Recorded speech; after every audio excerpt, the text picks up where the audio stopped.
Hello, everyone, and welcome to the Lord Gord Podcast. This is your host, Lord Gord, giving you information that's factually correct and politically incorrect.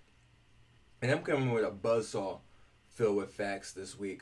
I'm talking about discrimination and disparities.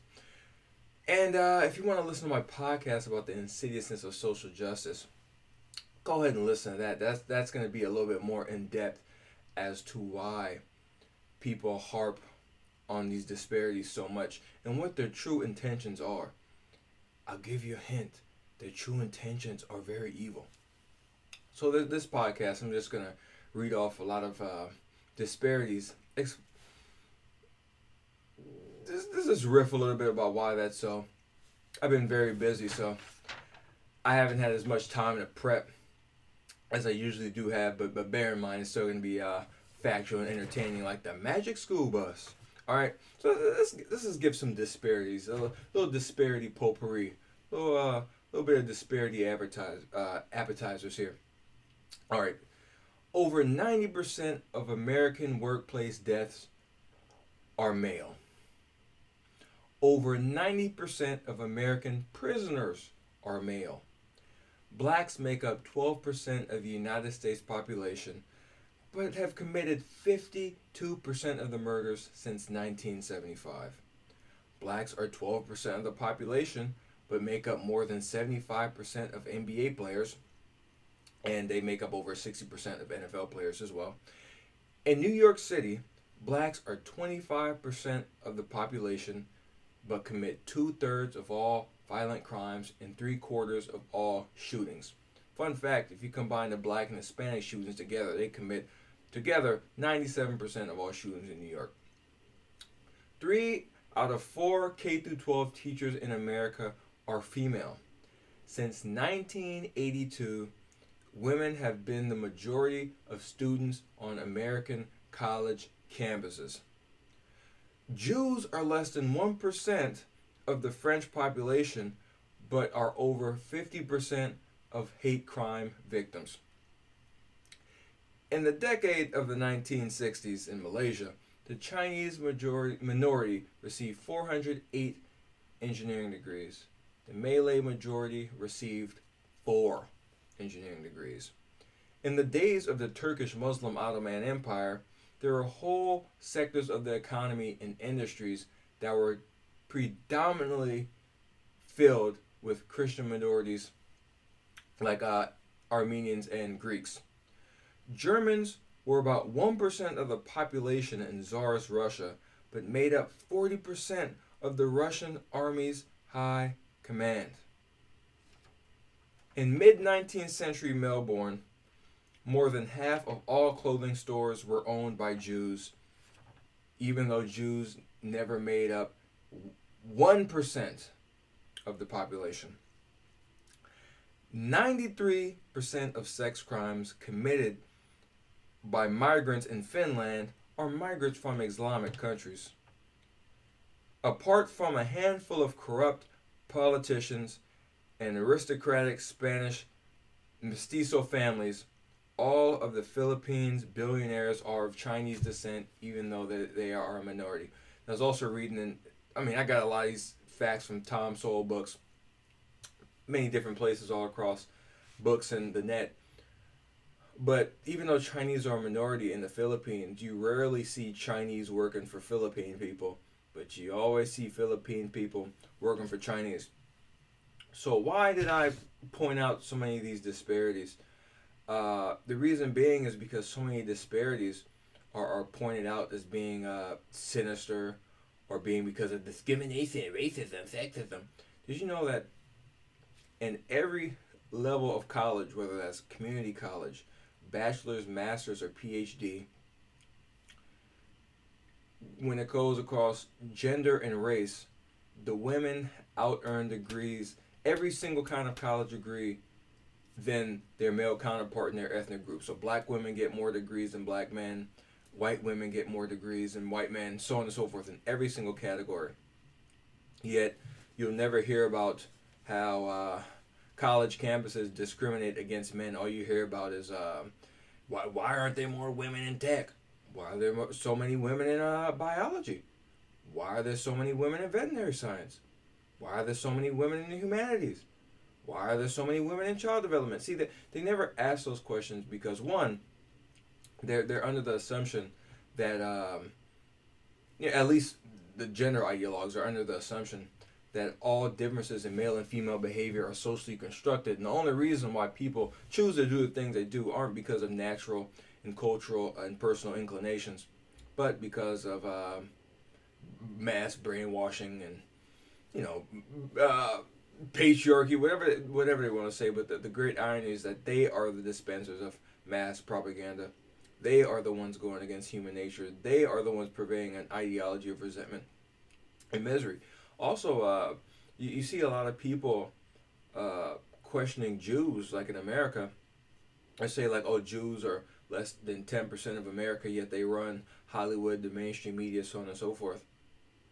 That's likely true. I mean, there are a lot of Jews in Hollywood. There are a lot of Jews running mainstream media, so on and so forth. But why people think that's strange is beyond me. Because I'll be in comment sections on the internet. I'm reading stuff all the time, and they'll be like, "Hey, wait a minute. There's so many Jews running Hollywood, yet there aren't so many Jews." I just gave a bunch of stats showing that disparities are not the exception but the rule. You know, whenever people point to disparities saying, "Is that weird? That's weird. That's weird." Yeah, in a vacuum is weird, but when you look at the whole scope of the entire world, you will rarely see groups evenly distributed amongst professions, even neighborhoods. I mean, there are neighborhoods in LA that are over 90% Hispanic, even though Hispanics are like 40% of the population in LA. Another fun fact is that 42 out of the 50 most homicidal cities on Earth are in Latin America. So what are we going to do? Redistribute murderers all across the world so that gap closes? I don't know. I mean, most tornadoes happen in the Midwestern United States. Uh, here's a fun fact. 1980 Chicago, in the Robert Taylor homes, 1% of the Chicago population lived there. 90% of the households were headed by women, 80% were on welfare. 11% of all murders in Chicago happened in the Robert Taylor homes that year, even though only 1% of the Chicago population lived in the Robert Taylor homes. And it's really important to just show people how many disparities exist across the world, exist across time. I mean, 2 out of the 3 major video game hardware developers are from Japan. I mean, what percentage of the population from Japan? Because people look at these kind of disparities, and I see people weaponize them to grow the scope of government. For example, at a community college I'm going to right now, I saw like some posters saying, "Hey, you know, incarceration affects families and affects minorities." You know, all this gobbledygook. My head almost exploded because the propaganda is so wrong. But they never ask themselves, hey, maybe there's so many black and Hispanics in jail because they commit a disproportionate amount of crimes. Because they'll look at the numbers and say, hey, you know, 37.5% of all American prisoners are black, even though blacks are only 12% of the population. Ergo racism. No, when you look at the crime data, the eyewitness testimony, 911 calls, videographic evidence, photographic evidence, the amount of blacks arrested for crimes pretty much matches up with 911 calls, witness descriptions, victim descriptions, so on and so forth. So there's no mass conspiracy to jail black people unless you consider catch and release or criminal justice reform, which I think in a way is a way to incarcerate a bunch of blacks, because you lower the standard as to what's a crime, and whenever you lower the cost of something, you get more consumption, so you'll get more crime. And usually big time criminals start off small, so these small time criminals are getting away with stuff. By the time they're thrown in jail after their 15th offense, they're hardened criminals. They're done. Their mind's been warped. So what I'm trying to say is these soft crime laws create hardened criminals because they get to hone their craft before their behavior is ever taken seriously and corrected. I was talking to my sister about this. Like in Oakland, for example, on the BART trains, a lot of black mob violence, a lot of black violence goes on the BART trains. There was an app for the BART train that if you see something, say something. If someone's engaging in reprehensible conduct on the train, if someone's committed a crime on the train, you can report it anonymously on the app. They found that like even though blacks were only maybe 20% of the riders on BART, like 60-70% of the complaints were about black people. So instead of them saying, hey, we need to do something about these rowdy black people, they shut down the app. They called it racist. To buttress that point, maybe this was about a year ago, there's this huge kerfuffle on the BART train, like 70, 80 black kids beating the hell out of people, robbing people on these BART trains. And on a news station in Oakland, they had one of these representatives for BART on the program, and they were asking her, like, are you guys going to release the surveillance footage of this attack? And they're like, no, we're not going to release it. And they said, why? She said, because it's going to contribute to negative racial committing crimes on the BART train, just like everyone said was happening. And they hid the facts, and they didn't want to show it to the people because it would contribute to negative stereotypes. Well, you know what contributes to negative stereotypes? The actual behavior.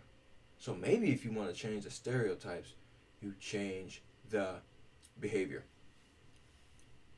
So what I'm saying is, you see these disparities almost everywhere, all across the world, throughout time.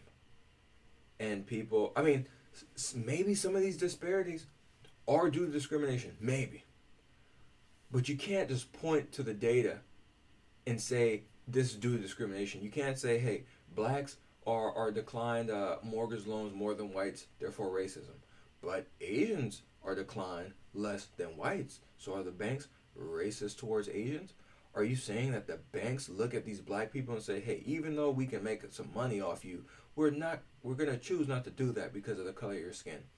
There is no evidence for that. It's absolute nonsense, and they big up these things. There's a Heather McDonald book I want to read called The Diversity Delusion, where you have these rabid leftists in college campuses infecting the STEM fields as well.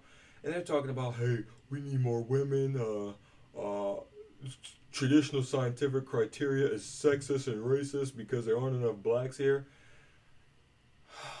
You know, it's comical in a sense because it's just a display of shallow thinking and ideological brainwashing. But these people seriously affect policy and affect the lives of people. I remember reading I read this in a Tom Woods book and in a Tom Sowell book, where a guy, he sued the college. It was a white guy. He sued the college because blacks with lower scores were getting in above him. It was like a middle school, and a black guy that got in above him was celebrated, saying, hey, this is why affirmative action works. This black guy is able to make something of himself. Man, he got his medical license revoked because he was doing all kinds of crazy stuff. He was committing all kinds of medical malpractice and like hiding people in his house and keeping people in his house. It was really weird, yet they never talk about that.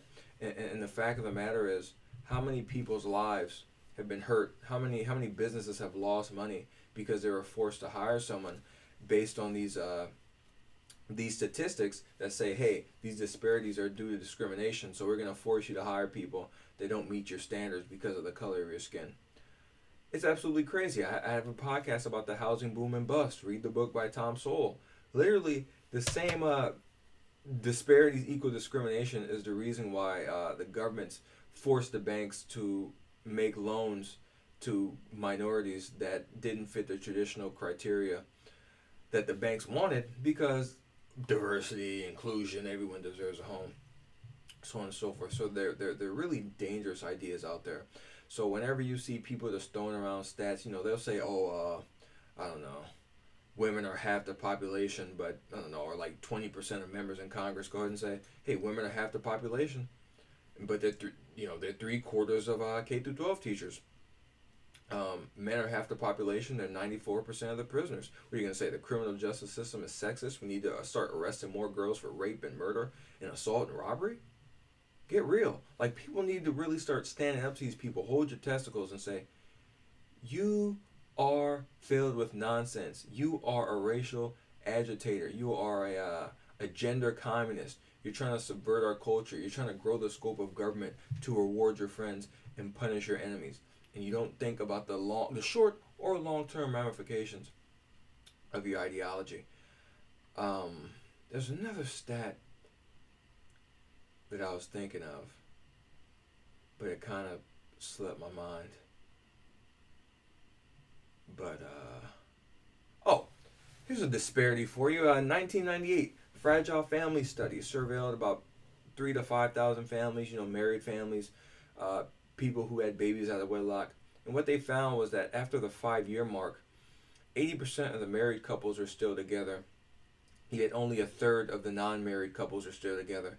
And out of the women that had the babies out of wedlock, half of them went on to have another baby out of wedlock by another guy. So you see these disparities all over. Unmarried women are almost 3 times more likely to be victims of domestic abuse than married women. Almost all cases of child abuse happen outside of a traditional family structure. You will literally see these disparities day in, day out. 90% of basketball shoes, 95% I believe, of basketball shoes bought in the United States are Nike shoes. You will run into this time and time and time and time again. And really think about the alternative. Really think of literally every facet of life. You see some equal statistical distribution of the population in this field. So if it's like, electrical construction maintenance, you have half men, half women. Where in a free society, that would never be the case. I mean, the Scandinavian countries, I don't know if it was Sweden, one of them, they tried this. They tried this mass propaganda government campaign to get more men into nursing and more women into plumbing and electrical work, so on and so forth. It backfired tremendously. Literally, as they made the societies more gender neutral, the disparities in careers grew. So you had even more women going to humanities and social sciences. And you have more men going into engineering and construction, so on and so forth. Because it's built on a lie. Whenever people are given freedom, you will never have statistical parity. Ever. I mean, choose your favorite sports league. What percentage of the teams have won what percent of the championships? Most of the time, in every single league, you have a few teams that win a majority of the championships, and you have teams that never win. Is that because the winning teams oppress the non-winning teams? No, usually the winning teams have some kind of geographical advantage. They have an owner that's willing to spend money. They hire smart people. And the franchises that always fail usually don't want to spend money, and they don't hire good people, and they make bad decisions all the time. So that's what I'm saying in a nutshell. This is your shield against the propaganda. Whenever somebody tries to say, "Hey, America has a quarter of all the world's prisoners are in America," maybe that's because the crime rates are so high in America. Whenever they say, "Hey, why are there so many blacks in prison? Why do so many blacks commit crimes? Why are there so many black criminals out there?" I mean, it was something along the lines of either 2/3 or 3/4 of all robberies in San Francisco are black on Asian. 85% of interracial crime between blacks and whites is black on white. I can sit here and give you disparities all night, but I'm not going to do so. Just think. Take a second. Take a breather. Ask yourself, why are there these disparities? Are there differences in production? Differences in offending? Let's look at the facts. The fact is, I've seen tons of disparities in which the minority population in the country are outdoing the majority in the country. So you have some people that'll say, the Black Lives Matter type, the radical gender communists, they'll say, the majority of the country are majorly represented in something, and that's wrong. Then you have in other countries, Malaysia, Uganda, some of these places that have discriminated against ethnic minority groups because of their success. They'll say, "Hey, there's too many of you in this profession or this business, and that the disproportionality disturbs us because you're like 5% of the population, yet you run like 60% of the stores."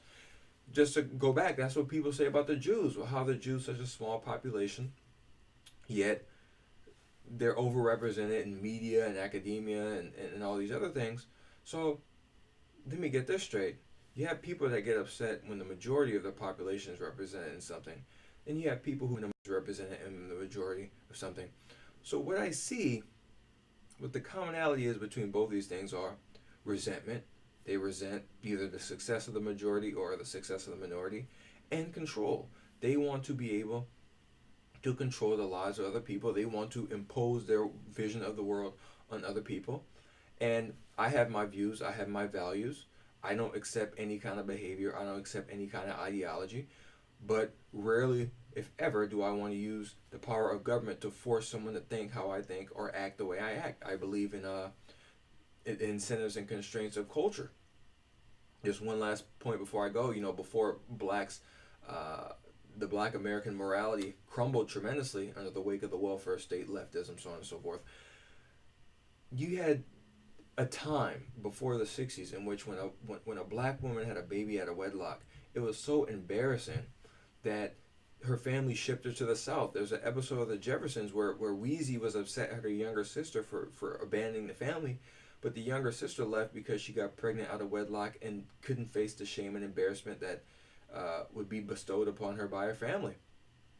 I mean, a plot like that in a modern American show, whether they're black or white, would be laughed out of the writing room. They'd say, "This is ridiculous. You're old-fashioned." Blah, blah, blah.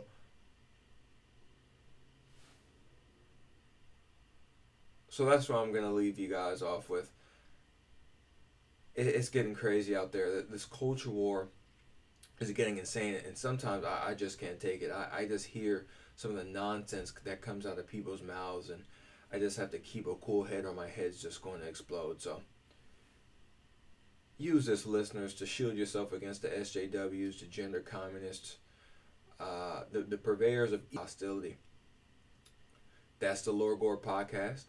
Hope you enjoyed it. Subscribe on iTunes. Subscribe on YouTube. Get the Lord Gord Funk album, This Isn't TV, iTunes, Spotify, Google. The 5 things I think that millennials should change. One of my buddies at one of my jobs asked me if 5 things with millennials could change, what would you change? And I'm going to give you guys that answer next week. I'm Lord Gord. I'll talk to you next time.